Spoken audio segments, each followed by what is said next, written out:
नमस्कार। उम्मीद करता हूं कि आप लोग अच्छे होंगे। मैं भी अच्छा हूं। और इस अंक का शुरुआत करते हैं पिछले अंक के कड़ी को जोड़ करके। पिछले अंक में जैसा कि मैंने बताया था, लिव इन रिलेशनशिप क्या होता है, इसके डेफिनेशन मैंने डिफाइन करने की कोशिश किया था। बिन फेरे हम तेरे, इसका शाब्दिक जो मीनिंग है वो मैंने उसका बताया था। इसके क्या क्या क्राइटेरिया है वो भी मैंने बताया था। और लिव इन रिलेशनशिप में रहने के लिए कौन कौन सी बातें आवश्यक है, भारत में इसका कानूनी दर्जा क्या है, अन्य देशों में इसका क्या स्थिति है, ये सारी चर्चा मैं पिछले अंक में किया हूँ। इस अंक में केवल चर्चा मुझे करना है, या मैं करने जो जा रहा हूँ वो, कि लिव इन रिलेशनशिप का डेवलपमेंट, चूंकि कानूनी दर्जा इसका है नहीं, कोई कोडिफाइड लॉ है नहीं, तो कानूनी दर्जा इसको कैसे धीरे धीरे प्राप्त हुआ। हालांकि इसका कानून इस पर कोई नहीं है, लेकिन ये गैर कानूनी भी नहीं है। तो इस पे जो भी लॉ और जो भी डेवलपमेंट हुआ है वो during the process of trial हुआ है। कोर्ट में मुकदमा कोर्ट में गया और वहां से जो भी कोर्ट ने जजमेंट पास किया है, धीरे धीरे धीरे धीरे एक्युमुलेट होकर के इसका एक धीरे धीरे एक रूप धारण कर लिया है कि हाँ, ये सब क्राइटेरिया होगा तो इसको लिव इन रिलेशनशिप मानेंगे। और कब कब क्या क्राइटेरिया चेंज हुआ है, क्या बढ़ा है, क्या घटा है, इसके बारे में आज हम चर्चा करेंगे। मेरे ख्याल से इसमें जो सबसे पहला जजमेंट आया था ऑनरेबल सुप्रीम कोर्ट के द्वारा, वो 1978 में आया था। केस का नाम था बद्री प्रसाद वर्सेज उप निदेशक समेकन। इसमें पहली बार, जहां तक मेरा अंदाजा है, मैंने जो रिसर्च किया है, उसमें पहली बार इसको लिव इन रिलेशनशिप को गैर कानूनी नहीं माना। ऑल्दो कि इस पे कानून नहीं है, लेकिन कोर्ट ने इसे एक वैधानिक रूप या वैधानिक दर्जा देने का कोशिश किया है। इसमें जो कोर्ट ने मुख्य दो तीन बातें जो कही थी कि लिविंग रिलेशनशिप में क्या क्या बातें जरूरी होनी चाहिए, क्योंकि ये उस समय लिविंग रिलेशनशिप रेयर था, 1978 की बात है, तो ये रेयर था और इतना प्रचलन में बिल्कुल ही नहीं था। इक्का दुक्का केस ही होता होगा उस समय।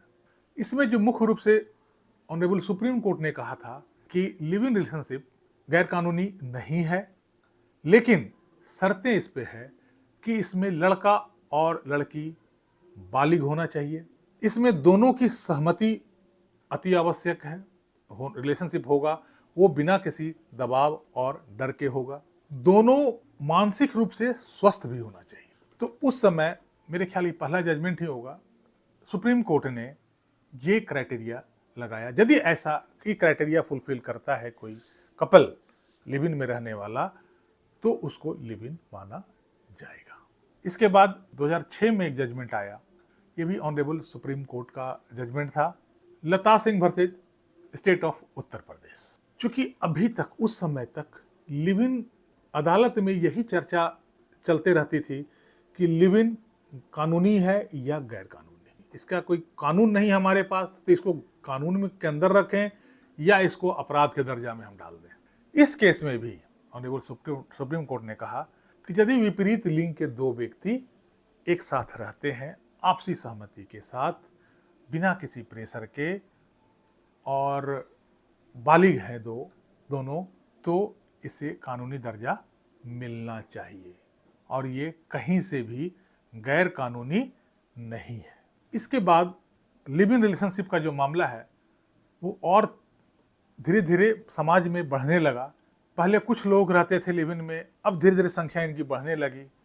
जब संख्या बढ़ने लगी, बहुत सारे मुद्दे कोर्ट में, अदालत में पहुंचने लगा, तो 2010 में एक जजमेंट आया, बेलूसामी वर्सेस डी पचैमल। ये 2010 का जजमेंट है। इसमें सुप्रीम कोर्ट ने कुछ मानदंडों को निर्धारित किया। क्योंकि जब लॉ नहीं, स्पेसिफिक लॉ नहीं है, तो सुप्रीम कोर्ट ने एक कदम आगे बढ़ते हुए इस पे कुछ मानदंड को निर्धारित किया। इसमें जो सुप्रीम कोर्ट ने कहा है कि लिव इन रिलेशनशिप में जो बंदे रहते हैं उसको समाज में इस ढंग से रहना चाहिए आपसी सहमति के साथ कि जैसे एक पति पत्नी रहते हो। उसे छुप छुपा के समाज में नहीं रहना चाहिए, समाज में भी उसी ढंग से पेश आए जैसे कि वो एक पति पत्नी है। यद्यपि कि उनके पास वो वैवाहिक रूप से पति पत्नी नहीं है, फिर भी समाज में इस ढंग से वो रहे कि समाज को लगे कि वो एक पति पत्नी जैसा रह रहे हैं। दूसरा जो शर्त था कि दोनों की आयु विवाह योग्य होनी चाहिए। तीसरा जो इसमें शर्त रखा था वो ये था कि दोनों अविवाहित होना चाहिए। अविवाहित से मतलब ये था कि या तो वो कुंवारा है, इससे पहले उसकी शादी नहीं हुई है, यदि पहले शादी हुई है तो उसका प्रॉपर डाइवोर्स हो गया हो, तभी वो लिव इन में एक दूसरे के साथ लिव इन में रहने के लिए एंटाइटल्ड है। अगला क्राइटेरिया जो इसमें फिक्स किया गया कि दोनों स्वेच्छा से रहना चाहिए, बिना किसी डर, बिना किसी दबाव के या बिना किसी इन्फ्लुएंस के। और लिव इन रिलेशनशिप में रहने के लिए शॉर्ट पीरियड नहीं होना चाहिए। ऐसा ना हो कि लिव इन रिलेशनशिप का मिसयूज होने लगे, तो इसकी पीरियड जो है लंबी होनी चाहिए। काफ़ी लंबे समय से यदि दोनों एक दूसरे के साथ रह रहे हैं तभी ऐसे रिश्ते को लिव इन रिलेशनशिप कहा जा सकता है। लिव इन रिलेशनशिप ऐसे वयस्क जो वैवाहिक बंधन में बंधना नहीं चाहते और एक परिवार के रूप में भी रहना चाहते हैं, इसके लिए एक वैकल्पिक व्यवस्था है। इसके बाद 2013 में एक जजमेंट आया ऑनरेबल सुप्रीम कोर्ट का, जिसमें इसको और थोड़ा सा विस्तार किया गया, इसके कानूनी पहलू को थोड़ा और मजबूत किया गया और कहा गया कि यद्यपि लिविंग रिलेशनशिप में कोई वैवाहिक बंधन नहीं होता है, लेकिन महिला साथी को घरेलू हिंसा के विरुद्ध अधिकार मिलेगा। मतलब डोमेस्टिक वायलेंस यदि होता है तो महिला साथी मुकदमा दर्ज करा सकती है, इसके लिए अदालत जा सकती है, इसके लिए प्रशासन से गुहार लगा सकती है, प्रशासन से मदद ले सकती है। मतलब महिला संरक्षण अधिनियम 2005 की सुविधा ऐसी महिलाओं को मिलेगी। धीरे धीरे समय बीतता गया और लिव इन रिलेशनशिप का कंसेप्ट जो है और फैलता गया। मेट्रो सिटी में आज जहां भी जाएंगे ऐसे दंपत्ति काफ़ी संख्या में आपको देखने को मिल जाएंगे, और जब संख्या बढ़ती है तो इश्यूज भी डेवलप होते हैं, और जब इश्यूज डेवलप होते हैं तो वो लोग फिर अदालत का दरवाजा खटखटाते हैं और अदालत फिर इसके हिसाब से निर्णय देती है। अब समय आ गया 2022 में ऑनरेबल सुप्रीम कोर्ट के पास एक मैटर आया, जिसमें ऑनरेबल सुप्रीम कोर्ट ने एक निर्णायक आदेश सुनाया। क्योंकि अभी तक लिव इन रिलेशनशिप में रहने वाला कपल, इनके बीच कोई वैवाहिक बंधन तो होता नहीं था, लेकिन पति पत्नी के जैसा रहते थे, शारीरिक संबंध तो होता ही था। और जब वैवाहिक बंधन नहीं है और शारीरिक संपर्क के कारण यदि कोई बच्चा उत्पन्न होगा तो क्या वो वैध होगा, लीगल होगा या अवैध होगा, ये बहुत बड़ा विषय था चर्चा का उस समय। ऑनरेबल सुप्रीम कोर्ट ने इस पे काफ़ी लंबा बहस सुनने के बाद में ये डिसीजन दिया कि यदि ऐसे रिलेशनशिप में कोई बच्चा के दरमियान कोई बच्चा पैदा होता है तो वो बच्चा वैध होगा, लीगल होगा, और उसको वो सब राइट मिलेंगे जो राइट एक मैरिज में बंधे हुए पति पत्नी के बच्चे को मिलता है। पूरा राइट उसका वसीयत का, उसका विरासत का, जितना भी राइट है उसको सब उसी हिसाब से मिलेगा।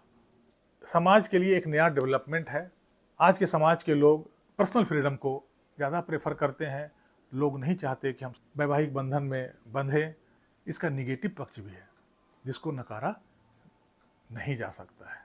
इलाहाबाद हाई कोर्ट ने इसको उजागर करने का कोशिश किया है कि विवाह जो है हमारा कल्चर का एक हिस्सा है, ये हमारा सामाजिक और सांस्कृतिक व्यवस्था का ताना बाना है। लिव इन रिलेशनशिप को कभी भी विवाह के विकल्प के रूप में नहीं देखा जाना चाहिए।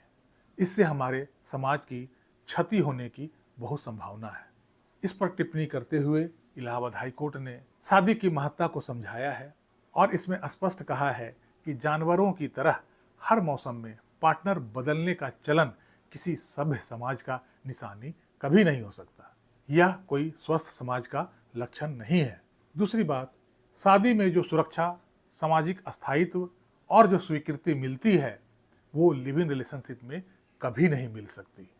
यह लिव इन रिलेशनशिप किसी की व्यक्तिगत रुचि तो हो सकती है, लेकिन इसको कभी भी विवाह के विकल्प के रूप में नहीं देखा जा सकता है। विवाह एक स्थापित संस्था है और उसका अपना एक सामाजिक और सांस्कृतिक महत्व है। अभी लेटेस्ट में जब उत्तराखंड सरकार ने यूनिफॉर्म सिविल कोड लागू किया, तो वहां पे लिव इन रिलेशनशिप का क्या स्टेटस है, इसके बारे में मैं थोड़ा सा चर्चा कर देता हूं, क्योंकि ये भी एक इसी का पार्ट है, इंपॉर्टेंट पार्ट है। पहली बार उत्तराखंड सरकार ने इसको परिभाषित करने का कोशिश किया है और मोटे तौर पर इसका एक लीगल स्वीकृति देने की कोशिश करी है, ताकि ये एक व्यवस्था के अंतर्गत रहे और इससे सामाजिक कुरीति न फैले। इसको देखते हुए उत्तराखंड सरकार ने इसका एक फॉर्मेट डेवलप कर दिया है, ताकि न ऐसे लोगों जो लिव इन में रहना चाहते हैं वो भी स्वतंत्र होकर रह पाए और उससे किसी सामाजिक बुराई भी उत्पन्न न हो। इसके लिए उत्तराखंड सरकार ने क्या कहा है कि कोई भी वयस्क व्यक्ति जो मानसिक रूप से स्वस्थ है, अविवाहित है, बिना किसी दबाव के है, अपनी सहमति से है, तो वो आपस में रह सकते हैं। लेकिन लिव इन में तो रह सकते हैं बिना वैवाहिक बंधन के, लेकिन उनको अपने एक पोर्टल पे इसका रजिस्ट्रेशन कराना होगा, ताकि पता चले कि हाँ आप लिव इन रिलेशनशिप में रह रहे हैं। दूसरी बात, जब आप पोर्टल पर रजिस्टर कराएंगे तो रजिस्ट्रार जो होगा आपको एक रिसीट देगा। वो रिसीट आपके लिए बड़ा काम का होगा। वो रिसीट आपके दोनों के माता पिता को भी भेजा जाएगा और उस रिसीट से आप जहां भी चाहें, घर, मकान किराया पे, हॉस्टल, पीजी, जहां भी चाहें किराया पे लेने के लिए आप रिसीट दिखाएंगे कि हाँ हम लोग लिव इन में रहते हैं और रजिस्टर्ड हैं, तो आपको कहीं कोई दिक्कत नहीं होगी। मतलब कि इस रिलेशन को स्मूथ बनाने के लिए अच्छा कदम उठाया है, ताकि कोई कंफ्यूजन नहीं रहे कि आप लिव इन में हैं या कुछ और गलत रिलेशन में है। इसके लिए उत्तराखंड सरकार ने एक नया कदम उठाया है और ये सराहनीय कदम है। तो इस अंक में बस यहीं तक। काफ़ी लंबी जानकारी थी। कैसी लगी आपको जानकारी? अच्छी लगी तो वीडियो को लाइक कर दीजिएगा, चैनल को सब्सक्राइब कर लीजिएगा और कमेंट करना ना भूलिएगा कि आपको कैसा लगा ये सारी बातें, लिव इन रिलेशनशिप।